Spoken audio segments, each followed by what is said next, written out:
Thank you to the Attorney General and the Deputy Attorney General for bringing the task force together again for this meeting.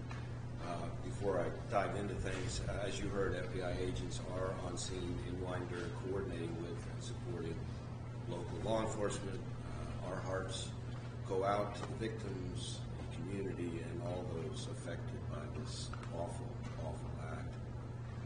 Here with the task force, I know this group is busy year-round working with our partners, especially our brothers and sisters in local and state law enforcement, who are often the first line of defense in protecting election workers from violence and threats of violence. And as we get closer and closer to Election Day, we're going to continue to step up our collective efforts to protect those charged with ensuring our elections run smoothly.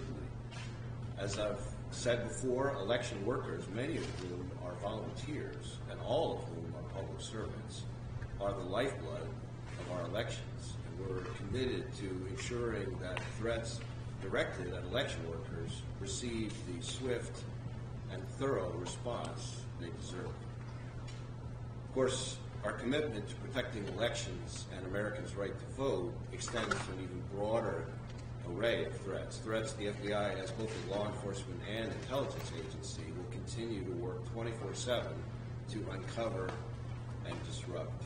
That means aggressively combating attempts by foreign adversaries to undermine confidence in U.S. elections, sow discord, and damage our democratic institutions. The actions announced today focus on Russia, but Russia is by no means the only adversary we've seen try to meddle in our society and democratic processes. Just last month, for instance, the FBI, working with the broader intelligence community and CISA, called out Iran for targeting and attempting to compromise former President Trump's campaign. And we continue to keep a close eye on China's efforts to denigrate down-ballot candidates it sees as a threat, and on their broader efforts to sow discord. Whether it's China, Iran, Russia, or any other country, attempts to meddle in our elections or destabilize our free and open society represent attacks on our democracy. And as long as foreign adversaries keep engaging in these hostile influence campaigns, they're going to keep running into the FBI. Today, we're exposing two illegal Russian covert influence operations targeting the American public. The first was run by RT, formerly known as Russia Today. Now, for years, the Russian government has used RT to seed and amplify their propaganda narratives around the world. And while RT America suspended its official operations in the U.S. back in early 2022, our investigation revealed that since at least last year, RT has used people living and working inside the U.S. to facilitate contracts with American media figures to create and disseminate Russian propaganda here. The content was pitched as legitimate independent news when, in fact, much of it was created in Russia by RT employees who work for the Russian government.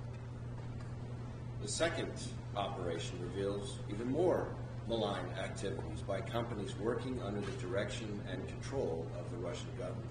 Companies that created media websites to trick Americans into unwittingly consuming Russian propaganda. Today's announcement exposes those companies and their influence operations that relied on AI-generated content, influencers, and paid social media advertisements to drive internet traffic to their sites and target Americans with disinformation. As of noon today, we've seized those sites, rendered them inoperable, and made clear to the world what they are: Russian attempts to interfere in our elections and influence our society.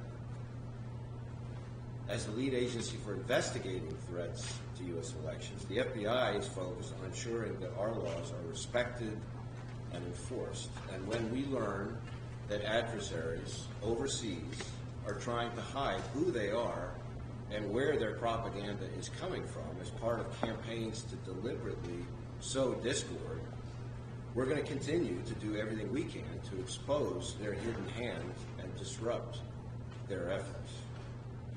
I'll close by saying thank you again to everyone on the task force for the support you're providing us and for everything you're doing to instill confidence in our elections and ensure they're conducted in a way that is safe and fair and legitimate for the American people.